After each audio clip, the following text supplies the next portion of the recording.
great to have you here at the Thriving Families Africa Summit. How are you doing today? I'm very well, Dr. Carol. How are you? I'm good. How interesting that we dressed alike this morning. Yeah. I guess we got the memo, right?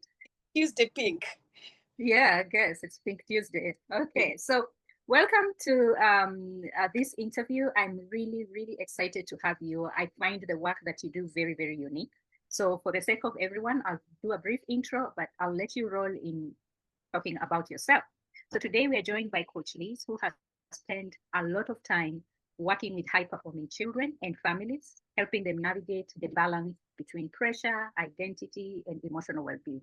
A very unique space, I must say, because I know that most people are just your no, let me not use the just, but your regular coach, your regular coach for a certain sport or a certain activity or whatever area that a child is involved in, even if it is musical instrument or whatever it is that a child is engaged in. So most of us focus on those kinds of coaches, but what the uniqueness you bring is to really just help them balance the pressure that comes with it and being able to to equip them with the mental fitness that they need. But it's not my job to say what you do. I would like to just allow you to say what you do, who you are, and just a little bit about your story. Go for it, Coach Lee. Thank you, Dr. Karen. Thank you for the brief on the space that we're in and what we're really trying to bring to our country and to realize there's actually a need for young people, particularly the high-performing ones. And that's the area that I really feel connected to. And so just looking at my personal journey, I came from a sporting family and a unique sport in this country, which is golf, and rare for its time when, we grew up in it. So in my time, which is in the early in the 80s, really this was a premium game. Very, very few kids got to even enter into the golfing facilities. And so it was really a unique space and a special gift for me to have been born into that family. And this is really my dad, who also started at like 16 years. And his story is very different in terms of he just followed a white man, was looking for coins. And coincidentally, this week, we are trying to do a book about him. He's 90 years and he stayed so strong. And he stayed strong. He's been active through his golf life, and he's played the game since he was 14 years. So there's a whole huge, big story that, hopefully we'll be able to pull through. And so, yeah, I lived next to a golf course. So that even made my inclination to the game even higher. It was my default game. I just crossed the backyard and jumped onto a certain hole, and on we played. So it was our field. It was an extension of our backyard, and it's very, very different now. And when I look back at it, I really, I feel so honored to have had such a special background and a special place to have lived in. And even within our neighborhood, we were the only kids who played the game. And so there's a lot that I can tell about that. And so up to into my adulthood, I didn't stop. There's something about golf that's very addictive. And so I went into my college days, into my post-working days. I've served in leadership from as early as college life, as soon as I knew that I could speak in front of adults. That's another book for me on how I went up, stood for positions, and there were questions about this young girl wanting to stand and losing and failing. So there's a leadership side of the golf, there's a playing side of the golf, and then there's really the scenery has changed now, with the game having opened so much more than it used to be. And so for me, I'm a career finance person and project manager, and had done this in the health sector up to just before COVID. But even within then, I was half my time thinking and doing golf and thinking how we can just get things going. So it wasn't a jump out of the unnatural. For me, it was really stepping into what I really believed in. And So that has been my journey. And I also feel very honored to have also been under Dr. Carol's wings, because I needed equipping. And equipping in the sense that coaching, understanding kids, being able to know then how to convert your story to meaning content that can then impact differently has been a very special space for me. And here we are. And we really do have something for the high performing athletes. And I'm glad to be inviting as many young athletes who want to come and work with us, and experience what we have to offer. So yeah, I'm looking forward to that. Okay, awesome. I always how it's interesting, and it's become almost predictable how our early lives impact what we do later on in life, even if we take detours, even you as a finance and strategy expert, you found yourself back. And these are the conversations I'm having more and more with pretty much all the coaches that I am talking to. It has a lot to do with an experience that they had over time. So tell me, what do you do with a high performing child on a day-to-day basis, or with high-performing families on a day-to-day basis? Right. So first is to really even understand who a high-performing child is, because there is a certain sort of definition that as coaches we then are able to work with. So that they are highly skilled. These are children, and they can be as young as 8 years. They're highly skilled, they're competitive, and they're very dedicated to the sport. And it could be even more than one sport. So not just one sport. They could have a dominant sport, or they could be even good at 2 or more sports or skills. And so it's not a singular one path. And so they're highly competitive. We also call them the dominant. They show up in self-discipline, they're focused, and they're really committed to win. And that really separates them from the ordinary child who wants to come and just have fun, spend time out.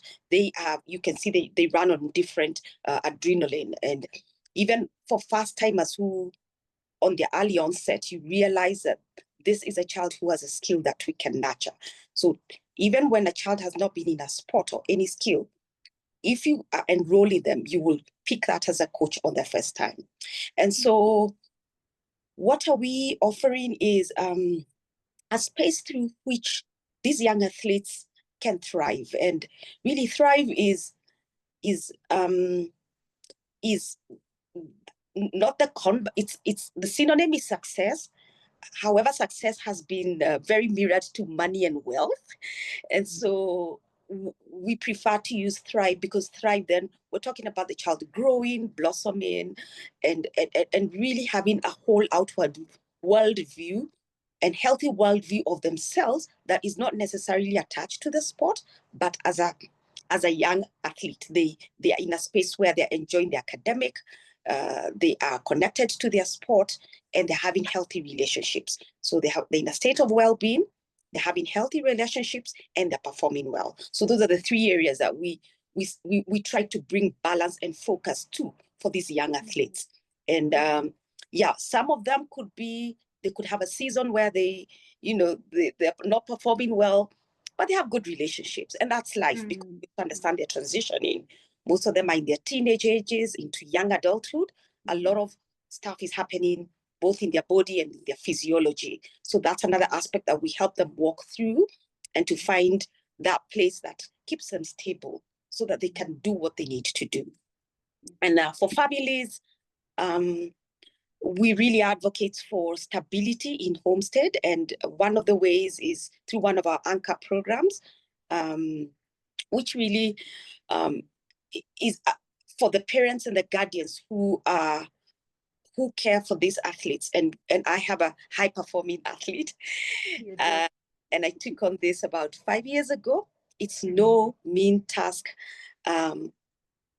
back end, preparing that child to show up for competitions, to show up for practice, to show up for whatever. It's a full pack schedule of things that it's a full-time job, let me call it that. And so I honor all parents who have high-performing athletes, because at times nobody even sees what you're doing back there, including the meals. They're waking up at 5 a.m. for them to train, going to destination Y, destination Z, having to take time off if you're a working parent to accompany that child for a trip, whether it's in the country or out of the country. So there's a lot of time, there's a lot of sacrifice behind that child. They're the workers, they're the helpers involved, be it the house managers, drivers. For me, there are days I have to incorporate a driver to help me. So all this is within the family environment. And so just providing that conducive environment really enables that athlete to show up in confidence and to feel supported. But more so is how you as a guardian or a parent are showing up for that child. So we are big on advocating for conscious connection, which truly means is that, are you doing your own work? Have you introspected? And are you being able to see that child as who they are? We now know that there's a lot of pressure on young athletes to perform because of many reasons, success, scholarship.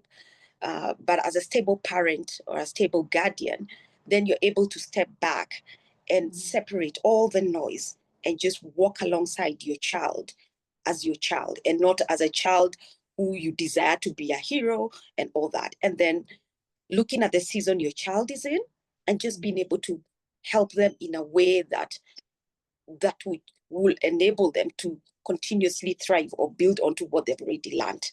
So the family plays a very vital role in terms of all the things that I've mentioned. And even I realized I had some kids I was coaching, and the parents were out of the country, and the primary person was the house manager, who they have had for more than 10 years. And I also recognize that they are very key in the household dynamics. And the young boy, he's not yet a high-performing athlete, but he always fell back to the guardian. And so one of the things I did was to really invite her to even take a shot at the game, to walk along with us on the golf course, to experience the game. And I realized she was a partner with me in coaching.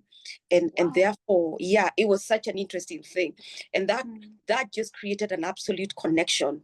And the boy is intense. He's, the relationship just really changed, and it was just different. And again, this was based on just knowing that the character, the personality of the child was secure, and his secure person was the house help, of course. And so she's part of his life, and therefore the inclusion and the acceptance and including her in his little routines or in the coaching, really, he really felt that this was a safe place for me. This person cares for my coaching and what I like and what I desire. And so there's a whole team that works with now high athletes, and just to be cognizant of the people who are never seen and how critical they are in the system of building this high young athlete. And so for me too, I have drivers. There's one driver I rely on. There are days I just can't make it, and I wouldn't say anything that I wouldn't have been able to do the much I've done with him without him, because there are just days I need him to pull off trips and travels, and they just show up on time. And again, they know what your family values are, and so they are able to support you in a healthy way. And that's also something you have to be cognizant of as a parent, that the people also working with your child or you've hired to work with you also, holding your family values the way you'd wish that to look like. Yeah. Well, yeah, you've painted quite a comprehensive picture of what it looks like, on an everyday basis, and what it looks like to provide the right environment, or a certain environment for this high performing athlete or this high performing child to thrive. And I want to imagine that the principles are the same, whether it's a golfer, a child who is playing a musical instrument, or any other kind of sport or activity that they are involved in. I just, want to kind of take a step back and just look at your journey. You were a high performing child. Now you have a high performing athlete a high performing golfer in your son. And there's a lot that you have had to put in there. There's a lot of sacrifice that you have had to do. I know also on the flip side, there's a lot of pressure that these children experience. So for you, as having experienced it as a child, as a parent, and with the kids that you work with, what are some of the biggest pressures for high performing children today? Yeah, first is to recognize in my days there was no social media, there wasn't things were very, very quiet. Even if you did make it to the top, people would hear it 5 years later. There would be a small article on the newspaper, vis-a-vis what we are looking at now. By the second, people can monitor you. By the millisecond, people can know you've messed up. So there is indeed a lot of pressure on young athletes, because information is real time. And so that means there's no margin of error, but we know they're human, so mistakes will happen. But there's pressure to perform. And the pressure to perform is, yes, from the parents. We know there's pressure from the coaches. We know there's pressure from the schools or the institutions sponsoring them. And so, yeah, that creates a lot of anxiety and worry because expectations are very high. There's also the pressure to academically perform. They are not fully entitled to the sports pathway. They have to demonstrate academic brilliance. For some reason, you have to show A's and, and also be an A sports person. So it's like a perfect human being, In fact, I was looking at it and I'm like, wow. And so just looking back at my son, yes, he started off early. He started as young as 5 years, and off he was, really, he had an immediate look of skill. He is talented, and it was easily, he could do things that a 5-year-old could not do. And so he was an immediate celebrity, I'd call it. And so he began to enjoy that praise and, whoa, this is the next upcoming Tiger Woods, and this is just a 6-year-old, and so on and on we've gone. I think the pressure to keep that he earned at an early age is really gotten into him. And we've been discussing it and unpacking it. But yes, it's one of the biggest things that they have to navigate, to stay on top, to win every other time, in terms of just being able to win, and then bringing balance for school and sports. That's an area there's a lot of pressure. It almost seems like, especially in the sport, you cannot even be part of the team if you don't attain certain scores academically, right? Absolutely. Yeah. And for us in our context, it's even more because we haven't developed the pathways locally. We don't have the universities that then grow you. So we are always looking at the external, out of our country. Then the pressure is more because we're looking at scholarship because of the cost. And then we're looking at the highest and the best schools out there, which can seemingly be very difficult. And that's why the cutoff has to be really academic, because you're wrestling with a million other kids out there in the world. Everybody's fighting to go to the US because that's where the best athletes come from. And so the social pressure, the pressure to then stay on the top, keep your grades up, and then of course failure, pressure to fail, feeling like you're failing, so you can't afford to fail. So all that comes into play. And then of course there's a pressure to transition out. You're not too sure if the pathway will work out the way you desire it to be. So there is a lot of pressure on the young athletes. I mean, let's just take a moment and just think about that. Just think about how much you have said and the pressure that they are going through. The pressure to compete at a certain levels, because parents have invested a lot of time, a lot of money. When you talk about how much that investment looks like, even for you, it means taking leave from work, or even just deciding taking a lesser paying job or a less stressful job so that you can be more present for this child. And therefore they know it, they are aware, they are soaking it in. You have to perform to a certain level in terms of your academics. We need you to go to this university. And now it's almost like there's a lot of pressure, and we are continuing to narrow down your options. So the pressure increases all around. I mean, I just want to take a moment and just breathe in and out, just to think about that kind of pressure on a child whose frontal lobe, the part of the brain that is in charge of making decisions, thinking through, even being empathetic, planning, the part of the brain that is in charge of all that, it's still quite underdeveloped, because you and I know from neuroscience and conversations that it's at least at age 25. And right now we are expecting all that on a child who is 8 years, 10 years, just before they get into their teens. And you're talking about the hormonal changes that happen, the brain changes that happen as they become teenagers. That's a lot of pressure. It is. So what do we do? I mean, this is the child. This is the pathway we've given them. There is fear that they want to transition to someone else, to something else. Is there option B? So tell us, how do you work with parents and teachers? I mean, and teachers and coaches and the child in that space.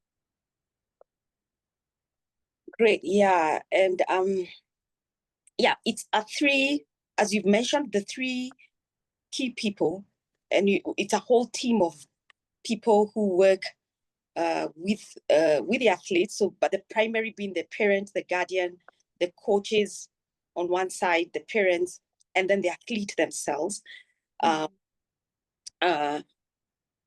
help bring in. So to help, number one, bring in a common understanding of what the athlete in that season requires or needs. And so for me, and I'll bring it to golf, is I did know at some point that for him to compete at a certain level, we needed technical help. We had to sort of do the swing differently. We had to change a couple of things for him to compete at the level that he needed to compete. We needed to buy equipment. He needed to do a whole upgrade of equipment. And I call all that the material wealth, the tangible wealth of what gets an athlete to where they want to be, particularly the equipment, the facility. However, on this other side, we have the emotional and mental well-being of the athlete, which is, right, in fact, they're all coming out. It's 80% of what, particularly in golf, we say, and I guess all other sports, is very critical for the athlete to come on board feeling confident and performing at their peak or at their best. So I would like you to repeat that very slowly, that percentage. I think it's very important that we all get that.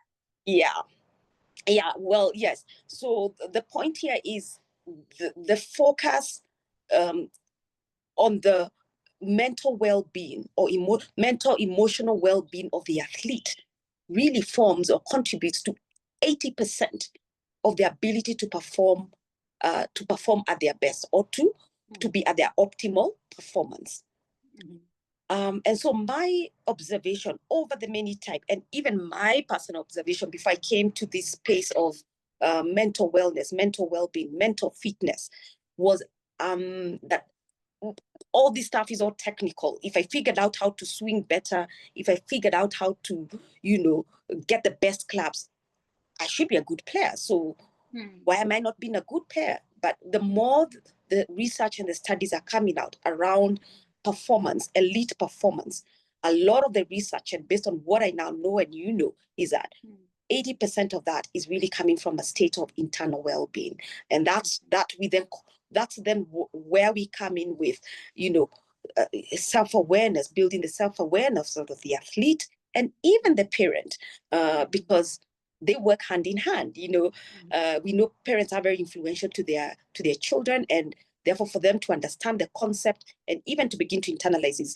important. But for the athlete to introduce, we're able to help them work through their own internal well-being or internal or their state of their emotion, which is self-awareness, and then we work through aspects of self-regulation, the emotions, and we know this is very, very big for athletes, the emotions. Even I was just watching the Irish Open. This is really the best of the best in the world, and even after many, many years of playing, those athletes still lose it. They lose it and they throw the club and they bang the club. And so my son just told me, Mom, they're penalized for cussing. They're penalized for, he knew the consequences. I didn't even know that. That was last week he told me. Actually, Tiger Woods was penalized $50,000 for using X word.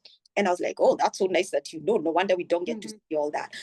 However, it's, of course, that's a consequence because this is aired live. And so for us is to help them come into a state of, they recognize their emotion. They know what they can do. We give them tools. They know when they are feeling sad. We normalize the emotional conversation and what emotions are. And from there, we go into a state of, then what do we do? If I'm feeling why, what are the tools that I need to do if I'm feeling why? So there's a whole package of would I call it content that we have that we are able to walk through with the athlete, and it's not a one-off and we are done. It's so important to retain a connection with the athlete, because we know in and out different seasons will be very different for them, and the constant support in terms of how they're feeling is important. I'll just recall my son quit on the very game that he was showing up at his best. So he left, he quit. And he wasn't discussing, he was 10 years old, he's done and dusted, he's moved to another sport. And I got all calls around, oh yeah, you got me, you have to step, you have to, how do you allow him? Yeah, there was a lot of noise. Like, and put your foot down and get him back and all that. Yeah, demand. And I well knew, I sat over it, pondered over it. He's a dominant. And this is one of the attributes of they are very self-driven. They make a decision. Even calling the whole clan will not change anything. That you need to understand the personality of your athlete, because they can be very stubborn, and the more you push back, the more they'll push back. And so as a parent, step back and give it time. Then you can revisit the conversation at a time, and that can normally come off from a streak of winning. For him, it came from a streak of winning, and his reason was he couldn't face the downfall because he knew there's a downfall coming. So he was interesting. Yeah, he said, you know, Mom, whenever you win continuously, then you'll also plummet down, and he wasn't going to face the downfall. And I was like, wow, he had very valid reasons. And I guess it became beneficial because I gave him an audience for him to explain. And they become very good examples of internally, what are they processing? Of course, for him, he couldn't stand failure, but again, he had a second dominant sport that he felt he really needed at that time to connect with. Again, most of his friends are in that sport. Because it's a team sport, it provided different dynamics, different energy. He felt more localized, according to him. He felt this other one, he had to be at two different versions. And too bougie. Too bougie, yes, thank you. Yeah. Too bougie, all these bougie schools. And now that's about school, and he's like, I'm disappearing. And, you know, among many things. So for him to even just express all that, it was so beautiful and authentic and real, because I could relate to that as well. You know, we know what school going to bougie versus, you know, middle class. All those are real conversations for teenage kids. But more so that he had a second sport that he was good at, and felt in that season he could go in and give it a chance. And so he did. And so you let him. Let him make that decision. And one of the conditions was, so initially we tried to do both, and I promise you, we nearly lost it. It's both train on weekends, both train for 8 hours. So he just said, Mom, no, we can't do this. So I told him, we're gonna do 80% of your dominant season sport, which was football. So we're gonna commit, we will go, and the other 20, you will just figure out within your school schedule which pocket days we have, so that you don't forget what you'd already built up. And that's what we did. So he just continued on, so that he didn't feel lose a feeling. But for the dominant sport of that season, he fully showed up to the commitment that the club required him to show up. So he wasn't going to miss because he needed to be on this other side. No, he had to really take a back stop on, and particularly the competing part of golf that we had to completely drop. And so that was a trade-off, and it worked out perfectly well. And that season has just ended this year again. We're back to golf. Okay, all right. And tell me now, how was it difficult to get back there, or where is he at now after how long was the hiatus or hiatus? How long was the break?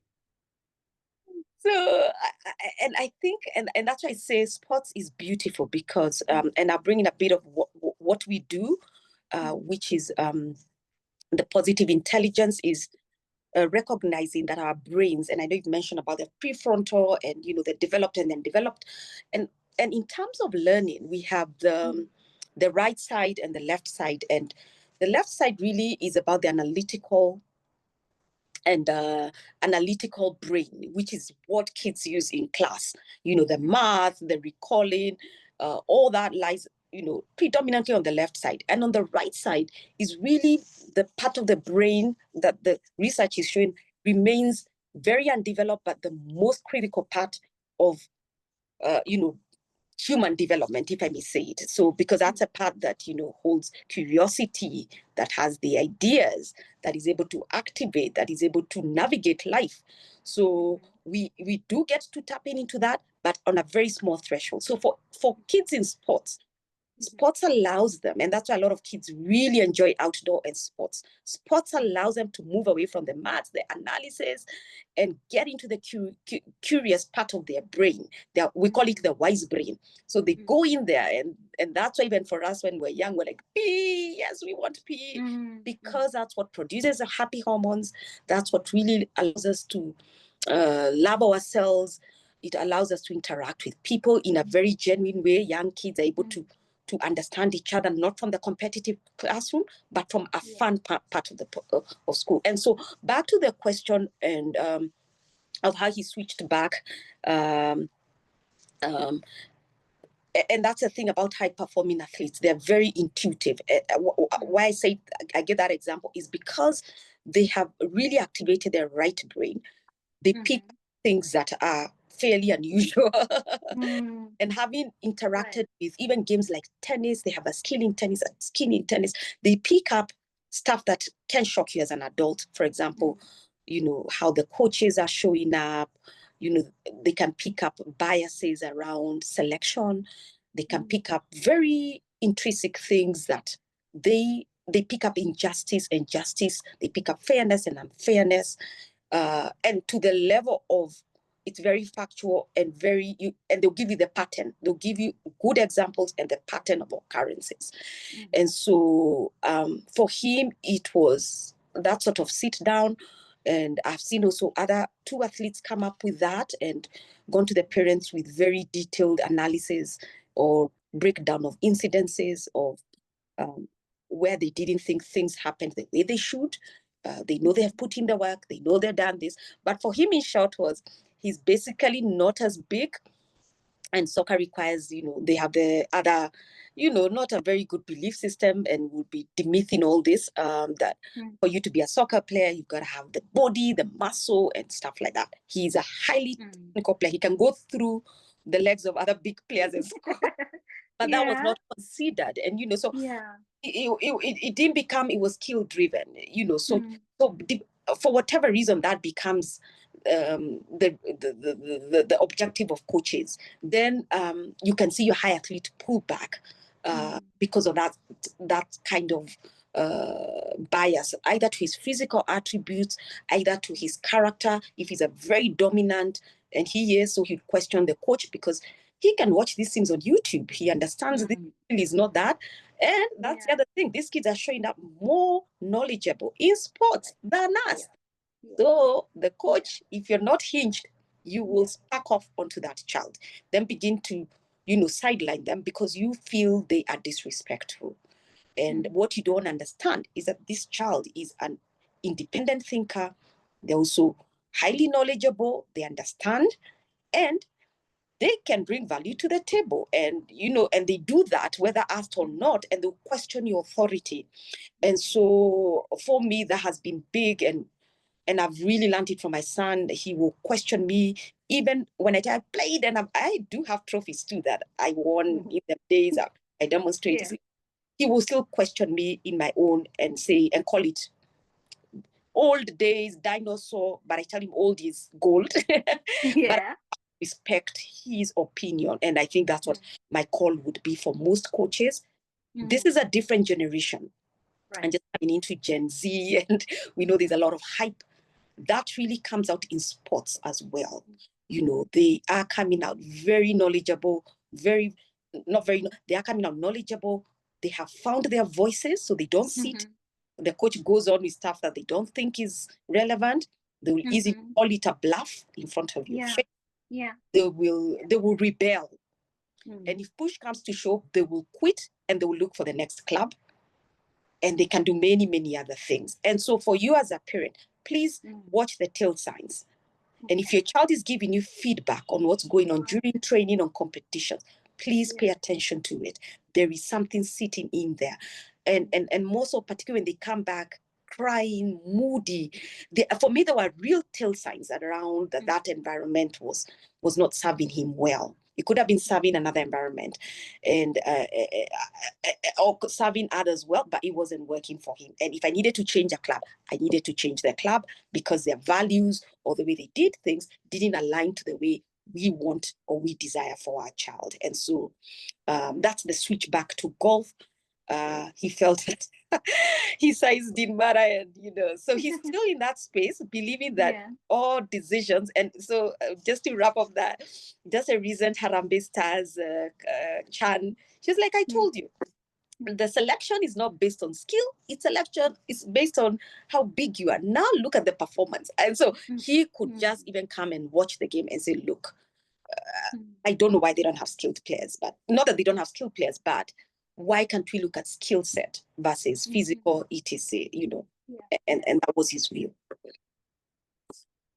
I mean, you have so much to share in terms of your own personal experiences and how you're navigating this space, and what better person to support parents and coaches to be able to navigate this space, because I think one of the things for me that's really coming out is they are so driven.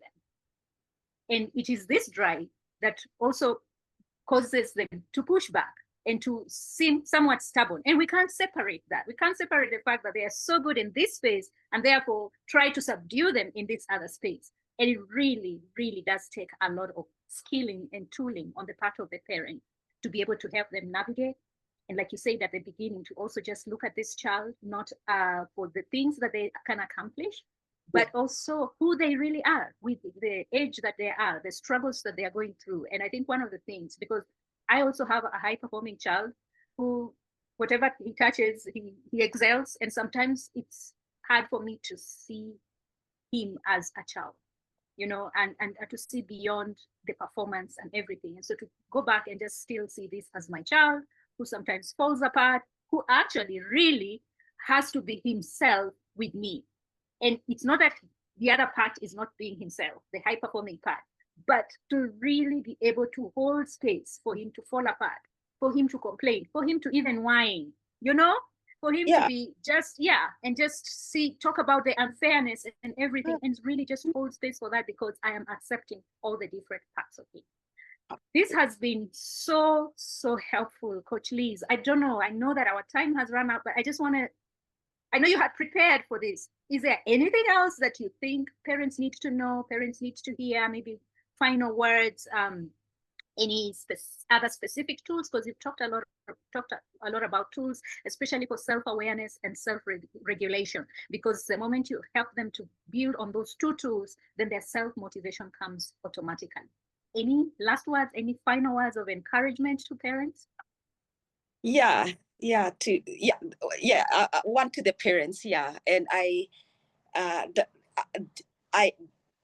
we do have there are many types of the parenting approach, and the compass you follow to parent. I have just loved this one analogy about farming versus carpenter. That's a model or that we really explain or unpack in one of our anchor programs. So for me, that was a turning point around, am I a farmer parent or am I a carpenter? And the distinction being that farming process, we know what farming looks like. It's messy, it's dirty. There are seasons, you have to plant, you have to harvest. You can't plant and harvest at the same time. And so for me, naturally, that's profound. A young athlete is a farming process. True to that, there'll be a season, like you're saying, of pushback. There's a season of rebel. There's a season they're performing. They are back to back on the win. So you celebrate that season. First, we celebrate all seasons. And you know, that's scripture. We'll celebrate summer, we'll celebrate winter. So whether winter doesn't give us sunshine, we celebrate it because there's goodness in winter. So there's goodness in dry seasons, there's goodness in planting, there's goodness in pruning. Every season teaches you a lesson. And more so, every situation is a gift or an opportunity. So whether your child is failing, whether they're succeeding, look at the situation and then pick up what you want to learn. And one of the things is you accept what it is and you can choose what you want to do after that. So in a lot of young athletes, there's a lot of acceptance. You accept. And most of them, by the way, even the much older elite players, champions in the world, they actually they're not full bloomers throughout every season. They can have long spells of dryness, but during that time, they're just doing in a lot of the work. And so for me, it's to encourage you that even if the season isn't bearing fruit, continue doing the work. The harvest will come. And we know if you understand the seasons, you'll understand that sooner than later, if you're doing the work and not giving up. So don't give up, continue doing the work, continue with the pickups, with the lunches, with the competitions.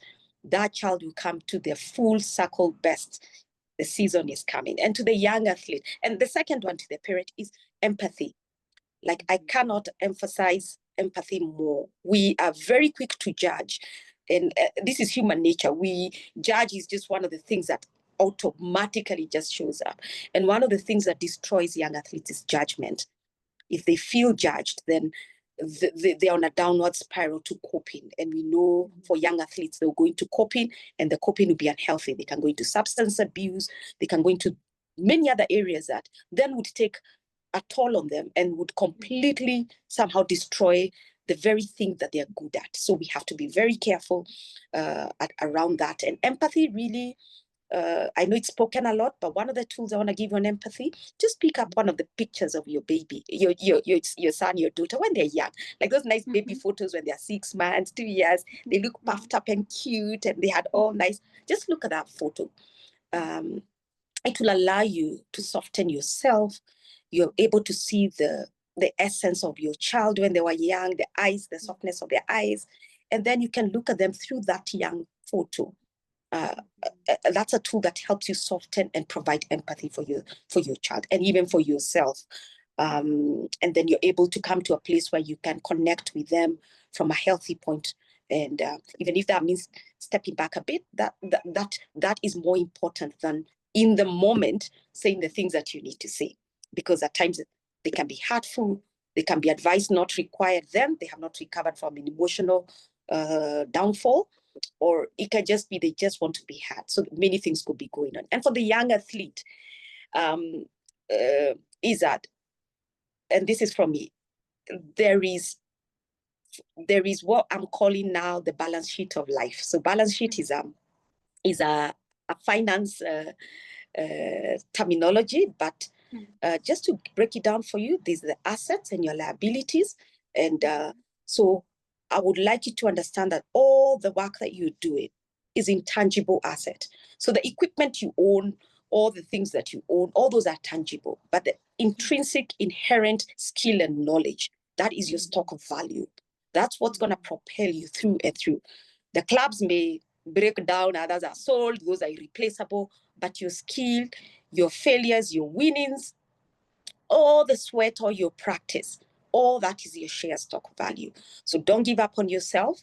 Everything that you do, every competition, every winning has a value for you. And just knowing that you're building on your profile, unknowingly or knowingly, but now I want you to know you're doing that knowingly, because there's a value, there's a dollar, because we're now going to talk about, there's a dollar for every competition you showed up. So for me, I would love to help these athletes develop that so that they know that they are building themselves for a much bigger arena than where they are right now. And more so, that sport doesn't define them because there's so much pressure on them. They begin to believe that sport is what defines them, and loss is not acceptable. So they need to recognize they have other attributes, they have other strengths, and that one sport is one of them. So like my son, they could be good at soccer, he's good in mathematics and sciences. All those are part of what makes you up. So don't give up, don't define yourself by that one thing. There's a lot more there's a lot more about you than the sport that you're good in. And when you recognize that, you really thrive in that one sport, and you thrive as a whole young person. And there'll be a lot more in opportunities waiting for you. And yeah, thank you. Wow, Coach Liz, so much wisdom. Thank you for sharing so openly about your journey and the work that you do, and just such profound nuggets that are so necessary as we are navigating this space, especially in this day and age where your regular careers are no longer the option, you know, from where we are coming from. So we want to be able to, you know, and this, I believe, is not only the nuggets you have shared are not only for high performing children. You know, when you're talking about the balance sheet, when you're talking about us parenting as farmers, okay, there is so much value in what you have spoken that is beyond high performing children. And thank you so much. I think your nuggets and your wisdom have added so much value to this conversation and to this summit. So where can parents find you? Great. So I can leave. So I'm a Stawi, I'm a coach with Stawi. So I'm sure Dr. Carol will provide the details on Stawi. Yes. Hello at Stawi. Yes. And on a personal note, on my cell phone, I'm at 0702 794 036. On the Stawi website, I'm also listed. I'm on the coaches list. On the US Kids Golf, I'm listed as one of the coaches. So if you're specifically looking for technical coaching, be it your child is a beginner, intermediary, advanced, mental coaching, you can still find me. I'm listed on that US Kids. And my email too is at e.gakuon@gmail.com. And so those are the very different places you can reach me on. And I'd really love to help whoever needs help out there. This is a ripe time for our country, and I believe we can produce the athletes that we're seeing out there. So thank you. Thank you. And I love that you also have the national outlook and seeing what we can do as a country. We'll definitely share more about how you can be contacted and where to find you as we are wrapping up this conversation. Thank you again very much, Liz, and have a great day ahead. Thank you so much, Dr. Kara. Have a beautiful day. And thank you for having me. It was a pleasure.